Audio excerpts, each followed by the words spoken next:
Buen día, estudiantes del Colegio Portugal, grado noveno. Nos encontramos hoy para hablar del tema proteccionismo y liberalismo económico.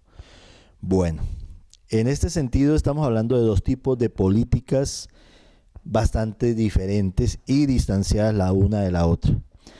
Por un lado, el liberalismo económico, vamos a hablar primero de este tema. La guía comienza exponiendo lo que es el liberalismo clásico, donde se exponen las ideas políticas que se desarrollaron durante los siglos XVII y XVIII. Dentro de la promoción de estas ideas hay pensadores destacados dentro del ambiente filosófico como John Locke, Montesquieu, ¿sí?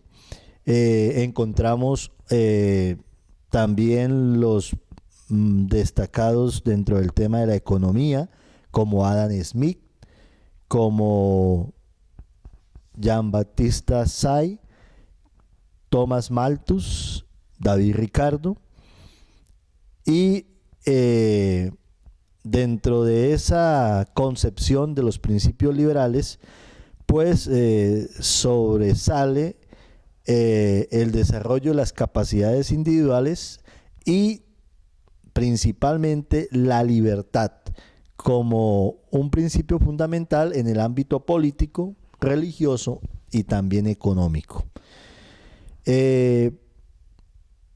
Lógicamente, al hablar de esos principios liberales, pues se debe reconocer la autonomía que tiene el individuo para modelar su conducta, su comportamiento, tanto que dentro de los principios legales se encuentra que todo lo que no está prohibido expresamente, pues está permitido. De manera que la ley debe constituir la base o el principio del derecho dentro de un concepto de libertad en el que todos pueden obrar siempre que la ley no cohíba o prohíba tal acción o situación. El Estado, dentro del principio liberal, debe tener una condición de Estado mínimo. Quiere decir que, lógicamente, se reduce el gasto del aparato burocrático porque se considera que no es necesario, ya que dentro de los principios rectores de la política y la economía, pues está la competencia como una acción libre entre personas que por su naturaleza pues establecen relaciones que se regulan a sí mismas. Entonces el mercado, dentro de la libre y sana competencia, no necesita un mediador, que en este caso sería el Estado. Dentro de esa política económica, pues uno de los principios fundamentales tomados de la experiencia del pueblo francés es el laissez-faire, dejar hacer, dejar pasar, ¿sí? Dejar hacer, dejar pasar en torno a lo que ya decía de la ley, pero también en torno al tema del comercio.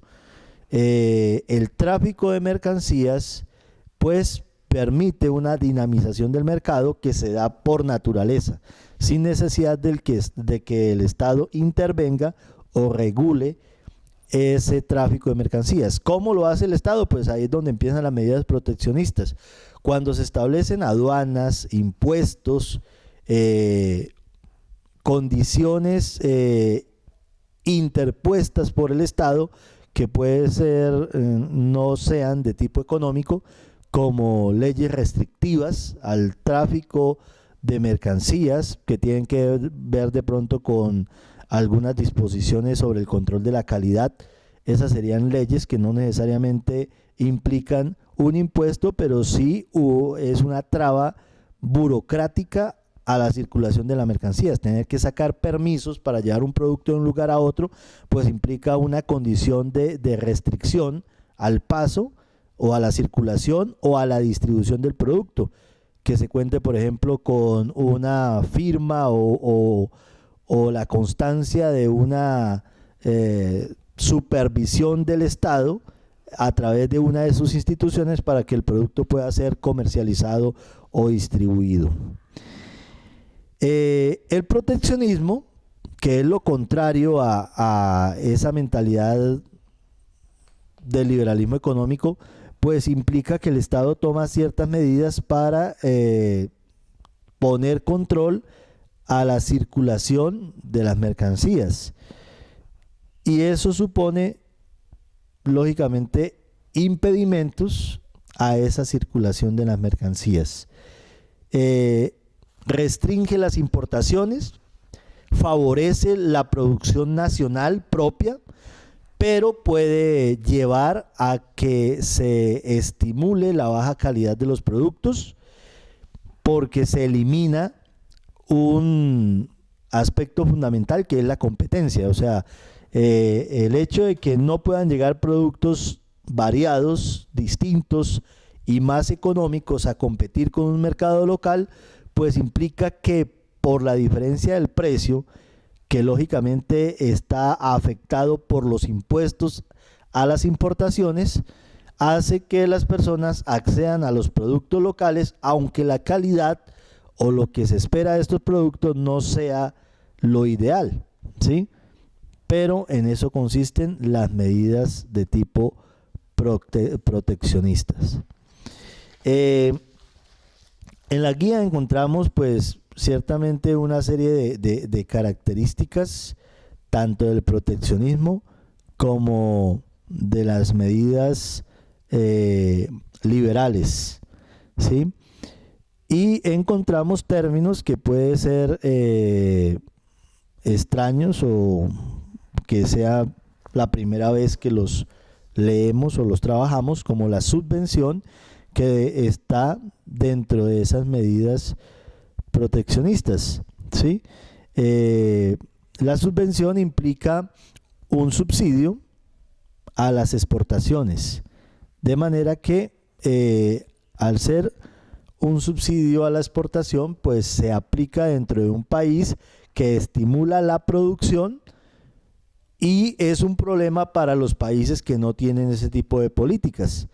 La subvención hace que el precio para la venta al extranjero sea mucho más bajo, pero al estar subsidiado, el problema no va a ser para los productores porque el subsidio a un producto implica, por ejemplo, que no se está pagando una tarifa excesiva por los insumos para la producción, que en este caso pueden ser químicos, abonos, los fumigos que se utilizan para preservar las cosechas y demás elementos que puedan ser útiles en el proceso productivo, sean de fácil acceso, bajos costos, sin impuestos. Eso hace que ya haya un estímulo a la producción que puede repercutir en el comercio exterior, pero que al inundar o al producirse en masa y barato y poderse vender a otro país, va a afectar a los campesinos de ese otro país que no tienen esas mismas ventajas en la producción. Entonces, por eso se genera el problema, o la subvención va a ser un problema para los países que no tienen las mismas garantías productivas. Eso es lo que implica el trabajo con esta guía. Entonces, reconocer los principios de la economía liberal frente a los de la economía proteccionista. Aunque hay países que han desarrollado una economía pues marcadamente liberal porque estimulan el comercio y la libre circulación de las mercancías, no quiere decir que en algún momento de su historia no hayan aplicado medidas de tipo proteccionistas, porque efectivamente así ha sucedido incluso con países como los Estados Unidos. Después de la Gran Depresión empezó a estimular o a contrarrestar los efectos de esa crisis económica, pues favoreciendo los mercados internos. Eso ya lo van a ver durante el desarrollo de la guía y pues lógicamente lo pueden consultar o investigar más a fondo. Dentro de las políticas liberales, que son pues las más estimulantes al crecimiento económico, porque, como les decía, al favorecer la competencia o la libre circulación de las mercancías, pues se reconocen principios que tienen que ver con la misma identidad del pueblo, como la libertad, pero también la condición del derecho natural, en el cual las personas se reconocen como individuos y propenden a desarrollar todas sus habilidades o potencialidades, tanto en el orden material como en el orden intelectual y en la misma condición esencial de la persona. O sea, hablar de principios liberales implica hablar no solamente de una situación económica o un manejo de la economía, sino de toda una filosofía y una manera de vivir en la cual se gestan las leyes como una lucha del pueblo trabajador para reivindicarse frente al aparato de gobierno que maneja pues los hilos del poder y por ende de el comercio y la economía misma. Bueno, espero que tengan un excelente trabajo con esta guía. Cualquier tipo de duda, inquietud que surja, pues pueden comunicarse al WhatsApp para poderlo solucionar. Y éxitos y que tengan una feliz semana.